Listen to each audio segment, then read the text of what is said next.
ৰাভা হাছং স্বায়ত্তশাসিত পৰিষদৰ উদ্যোগত দুধনৈত উদয়পুৰস্থিত ৰাভা হাছং পৰিষদৰ সচিবালয় প্ৰাংগণত প্ৰথমবাৰৰ বাবে চতুৰ্থ সংখ্যক জনজাতীয় গৌৰৱ দিৱস পালন কৰা হয়। অসম চৰকাৰৰ নিৰ্দেশ মৰ্মে ৰাভা হাছং পৰিষদে প্ৰথমবাৰৰ বাবে পালন কৰা জনজাতীয় গৌৰৱ দিৱসত ভাৰতৰ স্বাধীনতা সংগ্ৰামত অগ্ৰণী ভূমিকা লোৱা সাহসী জনজাতীয় নেতাসকলৰ স্মৃতিত আৰু জনজাতীয় নেতা মুক্তিযোদ্ধা বিৰছা মুণ্ডাৰ জন্মজয়ন্তী পালন কৰা হয়।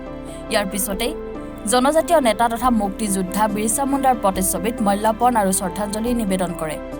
ৰাভা হাছং পৰিষদৰ সকলো কাৰ্যবাহী সদস্য, সাধাৰণ সদস্য আৰু কেইবাটিও জনজাতীয় সংগঠনৰ নেতৃত্ব উপস্থিত থাকে। ব্ৰিটিছৰ শোষণ আৰু অপশাসনৰ বিৰুদ্ধে মাত মতা বিৰছা মুণ্ডাই দেশৰ হকে প্ৰাণ আহুতি দিছিল।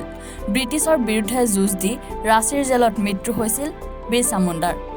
আজিৰ প্ৰজন্মই বিৰছা মুণ্ডা আৰু আন জনজাতীয় নেতাসকলৰ ইতিহাস অধ্যয়ন কৰিবলৈ আহ্বান জনাইছে। সেয়েহে এই নেতাসকলৰ জীৱন সম্পৰ্কে আমি অধ্যয়ন কৰাটো অতি প্ৰয়োজন। বিৰছা মুণ্ডা যিটো ভগৱান বুলি জ্ঞান কৰা হয়, এগৰাকী ইমান উদাবোৰ আছিলে, সন্মান কৰি পাইছে আৰু তেখেতৰ আজি শ্ৰদ্ধা জনাই সুন্দৰ অনুষ্ঠানৰ আয়োজন কৰি আলোচনা চক্ৰ হ'ল আজিৰ দিনটো কি প্ৰতিক্ৰিয়া?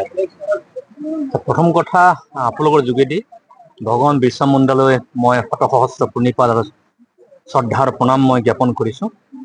দেশৰ প্ৰধানমন্ত্ৰী মোদী ডাঙৰীয়াৰ নেতৃত্বত 2021 চনত জনজাতিসকলৰ যি প্ৰবাদ পুৰুষ, যাক ভগৱান হিচাপে গণ্য কৰা যায়, বিৰছা মুণ্ডাৰ জন্ম জয়ন্তীৰ দিনটোক জনজাতীয় গৌৰৱ দিৱস হিচাপে পালাৰ সিদ্ধান্ত গ্ৰহণ কৰিছে।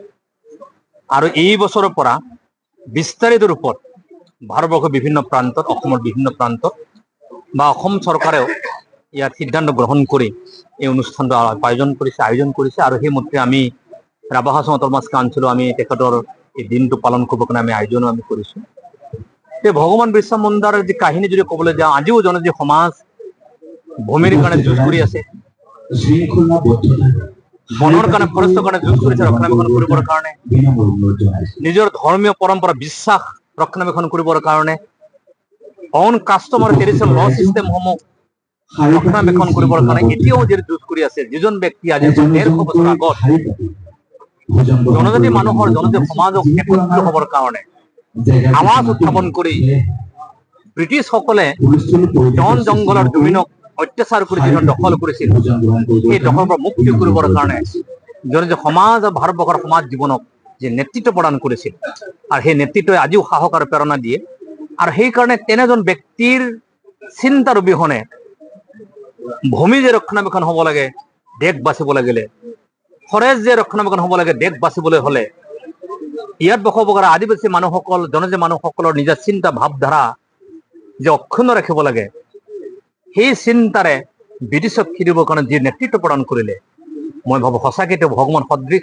আৰু সেইকাৰণে ভগৱান হিচাপে আমি তেখেতক পালন কৰি আহিছোঁ। আৰু আজিৰ এই মঞ্চৰ পৰা ৰাভা হাছং কাউন্সিলৰ তৰফৰ পৰাই আমি আহি থকা দিনসমূহত জনজাতি ৰাইজৰ সমাজ সচেতন কৰিবৰ কাৰণে, সমস্যা সমাধান কৰিবৰ কাৰণে তেখেতৰ যি কৰ্মপন্থা আমি প্ৰচাৰ প্ৰসাৰ নিশ্চয় কৰিম।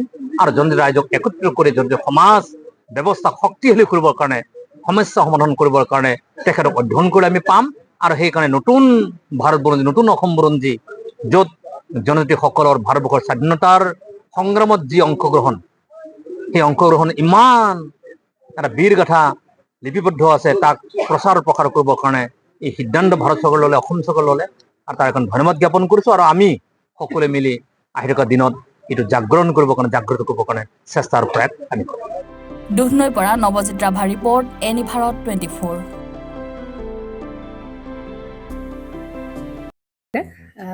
জুবিন গাৰ্গৰ গীতসমূহৰ ওপৰত আধাৰিত গানে কি আনে নামৰ এটা সুন্দৰ অনুষ্ঠান আপোনালোকৰ ওচৰলৈ আহি আছে অতি শীঘ্ৰে।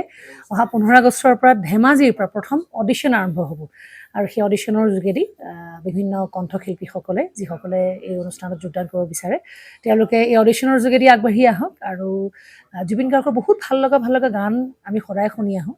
আৰু আপোনালোকৰ যদি ভাল লগা গান থাকে, জুবিন গাৰ্গৰ আপোনালোকে গাই ভাল পায়, তেন্তে অডিশ্যনত যোগদান কৰক। মোৰ ফালৰ পৰা আন্তৰিক শুভকামনা থাকিল এই সম্পূৰ্ণ অনুষ্ঠানটোলৈ। ধন্যবাদ।